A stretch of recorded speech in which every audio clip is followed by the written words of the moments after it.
네, 뉴스 속 경제 이슈를 심층 분석하고 최신 고용 동향을 살피는 고용브리핑 365 시간입니다. 오늘도 김종배 기자와 함께합니다. 안녕하세요. 네, 안녕하십니까. 주요 대기업의 하반기 공채가 서서히 마무리되고 있는데요. 하지만 올해는 유난히 공채 시즌이 조용한 것 같죠. 그래서 오늘 이슈픽에서는 올해 하반기 공채 이모저모에 대해 살펴보고자 합니다. 네, 매년 하반기 공채가 시작이 되면 각 기업의 채용 유형이나 선호하는 인재상에 대한 이야기가 언론과 또 인터넷에서 쏟아졌는데 올해는 상대적으로 조금 조용했던 것 같아요. 이유가 있을까요? 네, 있습니다. 얼마 전 전국경제인연합회 산하의 한국경제연구원에서 300명 이상 매출액 상위 500대 기업을 대상으로 올해 대졸 신규 채용 여부를 조사했는데요. 그런데 구직자 입장에선 반갑지 않은 결과가 나왔습니다. 이슈픽에서도 여러 번 얘기했는데요. 예상대로 신규 채용 규모가 줄어든 겁니다.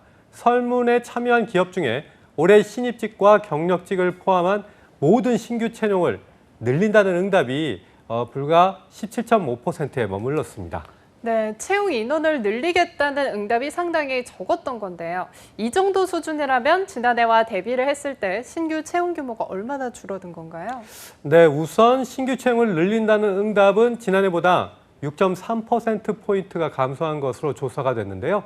또 지난해 수준으로 채용 규모를 유지할 계획이라는 응답은 48.9%로 이 역시 지난해보다 2.7%포인트가 줄어든 수준입니다. 반면 올해 신규 채용을 줄인다는 기업은 33.6%였습니다. 그런데 지난해와 비교하면 응답률이 9%포인트나 증가한 수치라고 합니다. 그만큼 기업들이 신규 채용에 상당히 소극적으로 돌아섰다는 것을 뜻합니다. 더욱이 대졸 신입 직원의 채용 계획만을 놓고 따졌을 때도 상황이 비슷합니다.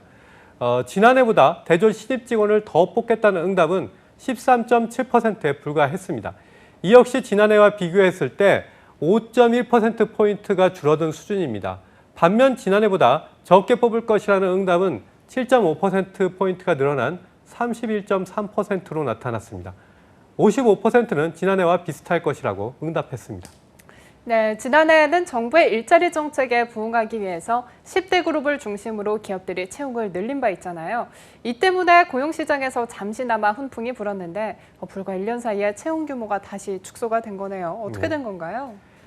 네, 역시 가장 큰 이유는 경기 악화를 이제 꼽을 수 있을 것 같습니다. 47.7%가 그러한 응답을 보였습니다.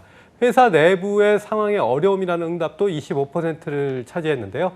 또 최저임금 인상 등과 같은 인건비 부담 증가도 15.9%의 응답으로 나타났습니다.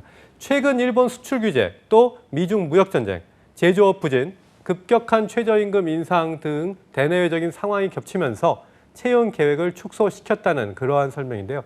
하지만 이 같은 상황에도 불구하고 신규 채용을 늘리겠다는 기업도 또 나름의 이유가 있습니다. 바로 미래의 인재를 확보하겠다 그런 목표인데요. 43.5%의 기업이 이렇게 응답했습니다. 또 회사가 속한 업종의 경기 상황 개선이라는 응답도 26.1%로 나타나긴 했습니다. 반면 근로시간 단축의 효과는 다소 미미한 것으로 나타났는데요. 근로시간 단축으로 부족한 인력 충원이라는 응답은 8.7%에 불과했던 겁니다. 지원 정책으로 인한 회복 기대의 응답률도 8.7%로 변하진 않았습니다.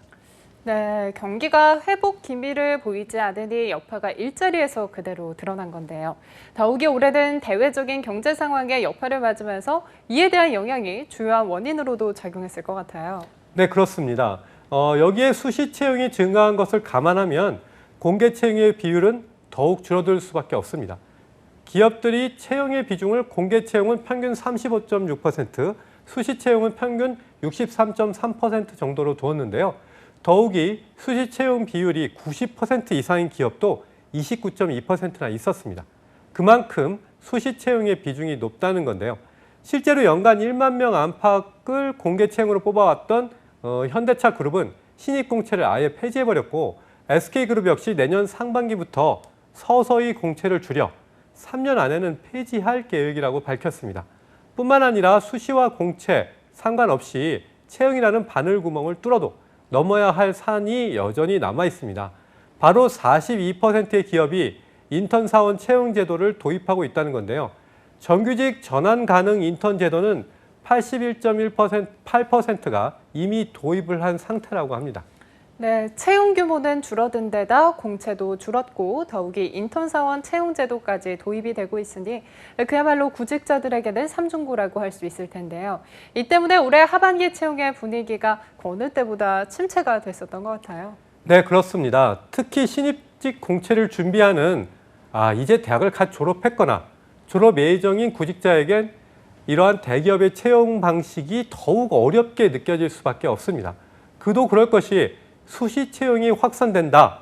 이 말은 그때그때 사람을 뽑는다는 뜻으로 해석될 수 있지만 해당 분야에 전문성을 갖고 있는 경력직을 우선적으로 뽑겠다는 그러한 의미로도 해석이 되는데요. 물론 준비된 인재라면 수시 채용도 이제 어렵지 않게 돌파할 수 있겠죠.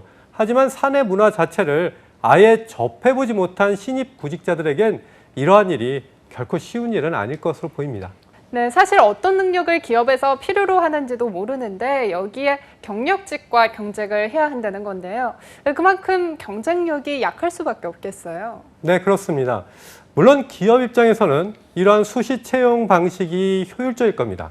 연공 서열에 대한 부담이나 연봉을 동일하게 맞춰야 하는 등의 문제에 신경을 쓰지 않아도 되고 또 많은 재정을 투입해 공채를 뽑고 그 뒤 신입직의 오리엔테이션을 거쳐서 교육을 시키는 일도 줄어들 테니까 말이죠. 하지만 그 사이 일자리를 필요로 하는 청춘들에게는 일자리의 기회가 조금씩 줄어들고 있다는 것도 분명 문제로 대두하고 있습니다. 바로 이 점이 올해 하반기 채용의 분위기가 경직되고 침체했던 진짜 이유라고 할 수 있겠습니다. 네, 사실 저 때도 취업하기가 힘들다 했었는데 요즘은 점점 더 어려워지는 것 같습니다. 네, 다음은 이용한 경제용어만을 쏙쏙 골라 소개하는 뉴워드 시간이죠. 네, 오늘의 뉴워드는 핑프족입니다. 여기서 말하는 핑프는 핑거 프린세스, 핑거 프린스의 약자인데요. 손가락으로 모든 것을 지시하려고 하는 공주나 왕자와 같은 사람을 이야기한다. 그렇게 이제 문어상으로 의미는 그런데요. 하지만 진짜 뜻은 또 이렇게도 볼 수 있습니다. 충분히 쉽게 얻을 수 있는 정보도 찾아보려는 노력을 하지 않고 인터넷이나 이제 주변 인물들에게 먼저 물어보는 사람을 이야기를 합니다. 그러니까 공주나 왕자처럼 가만히 앉아 쉽게 정보를 얻고 싶다. 그런 거죠. 네, 그렇네요. 특히나 요즘에는 인터넷도 발달을 했지만 스마트폰이 이제 많이 생기면서 이러한 핑프족이 더욱더 늘어난 것 같아요. 하지만 이러한 행동이 누군가에게는 얌체족으로도 비춰질 수 있을 뿐만이 아니라 자기 발전에도 전혀 도움이 안 될 것 같은데요. 그럴 수 있습니다. 뿐만 아니라 고용계에서도 이제 이런 핑프족들이 있다고 하는데요. 바로 합격한 선배의 자기소개서나 인터넷에서 팔고 있는 그러한 소개서를 통해서 적절히 이제 짜깁기를 해서 자기 자신의 소개서로 탈바꿈하는 그러한 사례를 말합니다. 하지만 최근 이런 핑프족의 자기 소개서가 많아지다 보니까 기업들에서도 나름의 방법을 강구했는데요. 바로 AI를 도입해 자기 소개서의 이제 표절 여부를 판별하는 것이죠. 한국경제연구원의 조사에 따르면 신규 채용에 있어서 AI 활용 여부를 묻는 질문에 11.4%의 기업이 이미 활용하고 있다고 답했습니다. 해마다 AI 자기소개서 심사관을 활용하는 기업들이 늘어나는 만큼 고용계에서만큼은 이 핑프족이 조만간 자취를 또 감추게 되지 않을까 그런 생각도 해보게 됩니다. 네, 올해 하반기 채용에는 유난히 변화된 내용들이 많은 것 같습니다. AI 심사관도 늘었지만 채용 규모를 축소한 기업도 늘었죠. 네, 그만큼 신입 구직자들에게 이번 하반기가 혹독한 시기로 느껴졌을 것 같은데요. 고용 브리핑에서는 여러분들의 걱정을 조금이라도 해소시키기 위해서 발빠른 경제 또 고용 정보를 전해드리기 위해서 최선을 다하겠습니다. 오늘도 김종배 기자와 함께했습니다. 고맙습니다. 지금까지 고용 브리핑 365였습니다.